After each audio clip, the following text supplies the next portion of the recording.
Од Сан Франциско до Њујорк, кинеските квартови се полни со посетители заради храната и сувенирите. Но кинеските квартови во последно време како да се само за туристи. Стив Вонг е директор на Кинеско-американскиот музеј во Лос Анџелес. And so you have gift shops, you have Chinese food. Има се што сакаат туристите. Дури и кинеската храна таму е многу американска. Некогаш не беше така.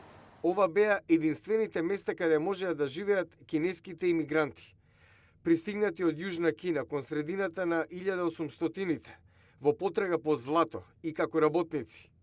Во 1882 САД ја забрани кинеската имиграција. Нетрпеливоста спрема кинезите доведе до креирање на кинески квартови. Работите денеска се радикално променети. Нема забрана и најголем дел од кинезите живеат во предградија. Професорката на Универзитетот на Калифорнија во Лос Анџелес, Мин Жу, вели. They want to buy or rent houses rather than live in. Тие сега купуваат куќи и не сакаат да живеат во станови, бараат добри училишта за нивните деца. Кинеските квартови не се атрактивни за азијатите.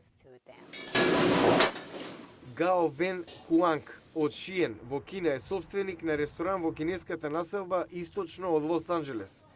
Како многу имигранти, овде тој купил куќа со гаража за 2 автомобила. Неговата логика е едноставна. Во Кина насекаде има облакодери. Сад немаа толку. Тука има повеќе куќи. Куки и простор и можности. Кинезите бараат како и секој друг. Подобар живот за нив и нивните деца.